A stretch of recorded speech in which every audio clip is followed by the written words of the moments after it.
What is what is going on, Buckeye Nation? We are back again with another episode of Walks Buckeye Talks. Hey, it's a big one this week, guys. It is a big one. Buckeye Nation, we need to be loud. We need to be excited about this week's game. And it's a doozy, man. We got number three Oregon versus number two, The Ohio State University in Eugene, Oregon. We're on a road this week, and it should be a doozy, man. It's a big game that everybody's talking about, everybody's excited about. And we're gonna dive into it, man. We're gonna talk a little bit about the Iowa recap, the things that I like to see, things that I didn't like, and then we're gonna dive into this Oregon prediction, man, and see what the keys of the game might be. So before we get started, like, share, subscribe, all that good stuff, man. Let's dive into it. So Buckeyes had the the Hawkeyes last week. And as I stated before, man, I hate playing Iowa. Like I hate Iowa. I respect the program. Uh the defense, Phil Parker, it's amazing, man. They just so fundamentally sound and they play so hard. Kurt France always has a good program, always disciplined, and they just make it ugly for us, man. And that first half was what I kind of expected, man. Like, we wasn't gonna take too many chances. Uh, we was trying to keep it on the ground a little bit. And I thought the first drive was great. We came down there, marched it down from like the 10 and like had like a 90, like a 11 play, 13 play drive and punching it with a Mecca. And then that was beautiful. I mean, how we ran the ball, how we converted on third downs. But then after that, was like turnover on downs, fumble, interception. It was just like, man, we just couldn't get anything going. And I feel like the first half we played well, we played well, but it was a Iowa half, right? We was playing their game and we was trying to get some explosive plays going, but we couldn't really find a rhythm, even though we were running the ball really well.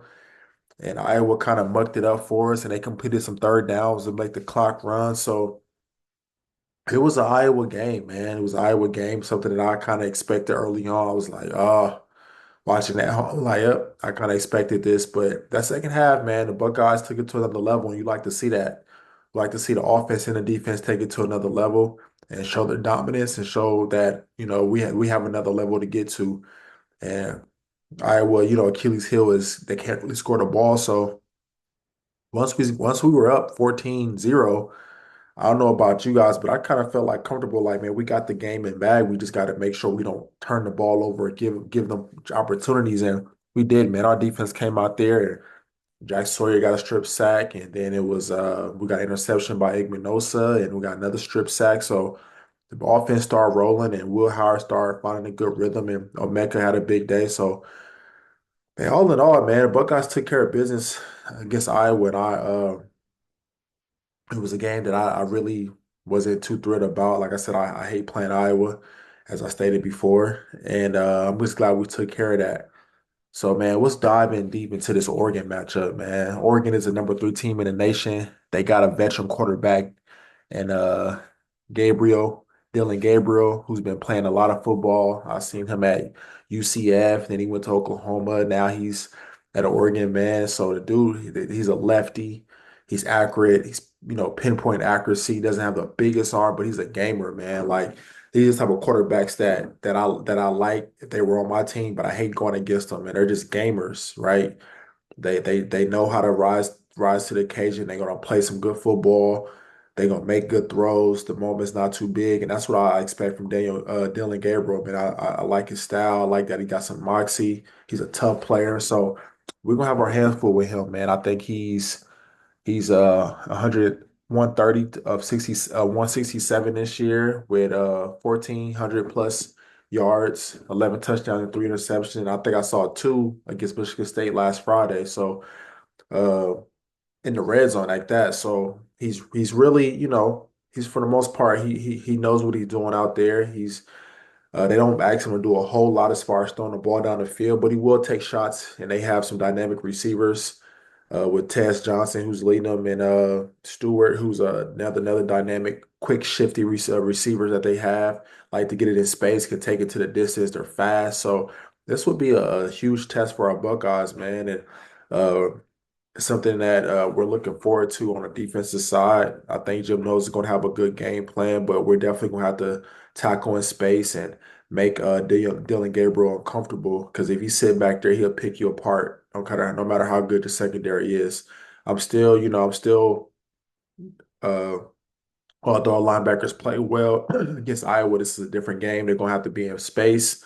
They're going to have to tackle in space. They're going to have to cover in space. So this is something that I'm looking at during this game. Like, is our linebackers going to rise to the occasion again? Our linebackers and technically our secondary really haven't faced a team that's going to throw it like Oregon.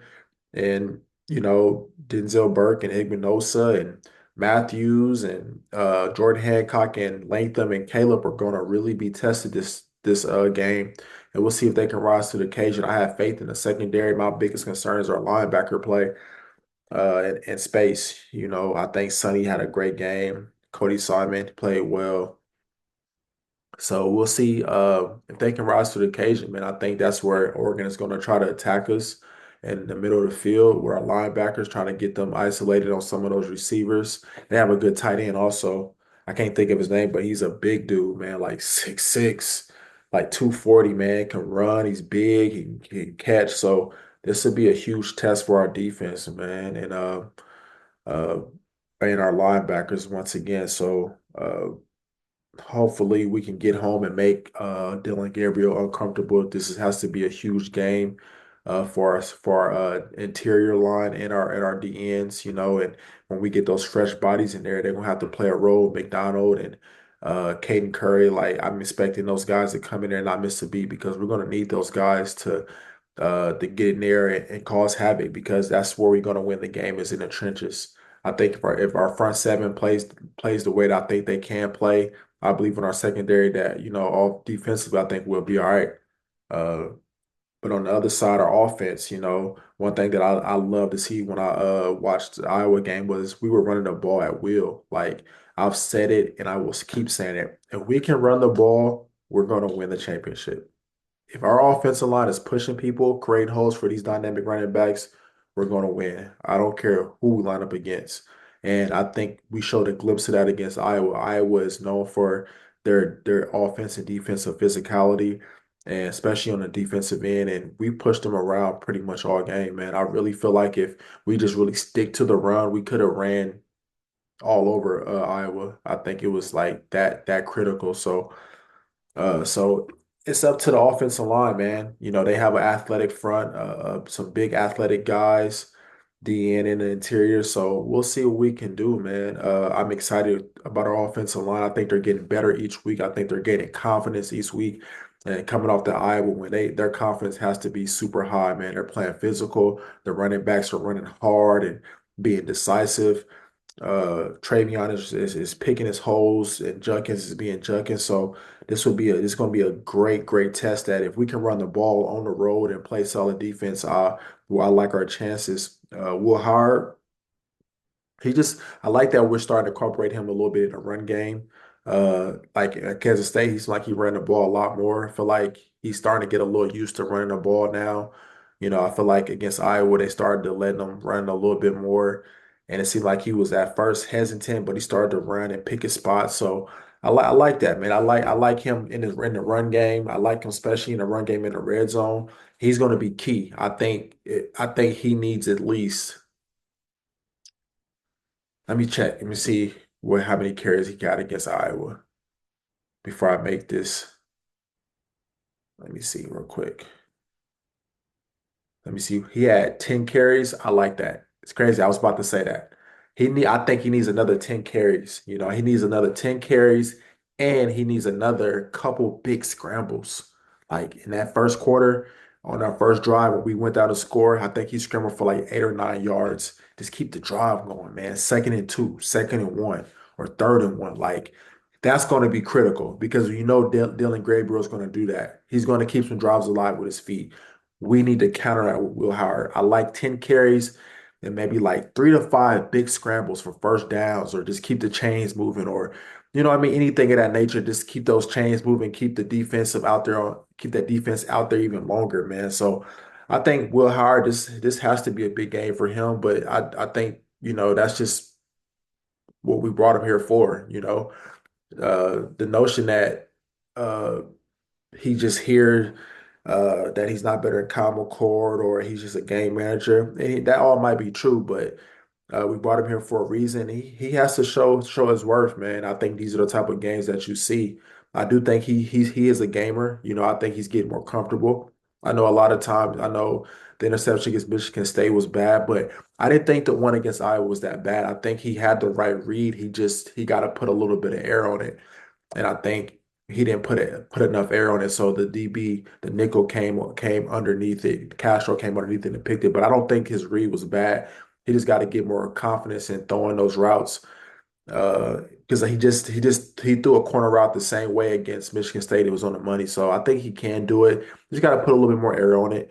But he has to be really good Saturday night. He needs to be decisive, getting the ball out. He needs to trust receivers, and he just need to throw it downfield more and just see what happens. But I think having Cardell Tate back is going to be huge. Mecca still is, to me, even though Jeremiah gets the praise rightfully so, I think Mecca gets the offense rolling because he's a mismatch for anybody out there, and I think he's going to have another big game. But as I stated before, I think this is a Cardinal Tate game. I really do. I think he's going to have a game where he shows that he's another talented receiver on this team, and the offense is going to continue to run the ball, protecting Will Howard. And I think we're gonna score points, man. I think they're gonna score, of course, but I think we're gonna score points too. So it's about who can get those timely stops, who can make enough big plays down the stretch, who can be physical to the attack, and who can be disciplined and not make the first mistake. You know what I mean? I think it's gonna be a heavyweight bout. I'm definitely excited to see the boys in action on prime time on NBC. So I'm looking forward to it, man. And my keys to the game is, like I said, our offensive line. We can continue running that ball. I think we'll be right in the game. I think our defense will have some shaky moments because Oregon is good. That's just part of the process. They're going to get chunk plays. They're going to score touchdowns. That's just part of the process. But I think in that second half, maybe that like third quarter, that second half, man, that's in the middle of the third quarter to close the game. I think our defense is going to really lock down and we're gonna make the right adjustments, and we're gonna pull this one out, man. I really do. I'm this crazy thing. I feel more confident in this game than I did Iowa. I don't know why. I don't know something about Iowa, but maybe I'm having flashbacks from 2017. But I'm confident, man. I think our boys are ready for it. As long as Will Howard plays good ball, I think we win. I really do. I think it's intention on him and our linebackers. I really do. I think those are the keys. If Will Howard plays really well, throwing the ball, running the ball, scrambles. Don't give any fumbles or turnovers to the other team. I think we win.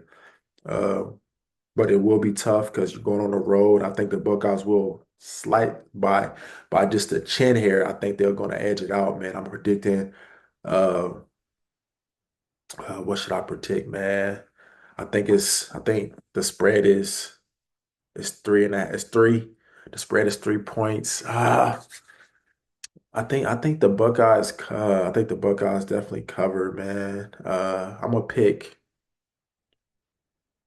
35, 35-31. That's what I'm gonna pick. 35-31. I think that's what it's gonna be, man. I think 35-31. I think the Buckeyes gonna escape in Eugene, Oregon, 35-31 with a big game from Carnell Tate. Will Hart shows why he's a Buckeye, and I think the defense gets enough stops in the fourth quarter to kind of ice the game. So that's my prediction, man. Tell me what you think out there, guys. But I think it's going to be a great game, man. Either way, it's a 50-50 game. Anything can happen. I don't think this hurts any of these teams in the long run. I think they both playoff teams. But for my Buckeyes, we got bigger fish to fry as far as getting to the Big Ten championship and beating Michigan. So this would just be that step forward in the right direction. So. It's fun, man. It's college football. We saw the upsets last year. It's gonna be some, I mean, last week. It's gonna be some this week. It's gonna be even some later in the season. So it's just college football, man. You gotta love it. You gotta love college football at this moment. But that's all I have, man. That's my recap of Iowa, and that's my prediction for the Oregon game, man. It's gonna be a battle of the Giants, man, and I'm excited. I think it's gonna be every bit as good as Georgia, Alabama a few weeks ago. So Buckeye fans, let's gear up, man. Let's gear up and let's get this dub, man. Like I said, like, share, subscribe, man. Give me some feedback, and I will see you guys Sunday, hopefully with some good news, man. Peace out.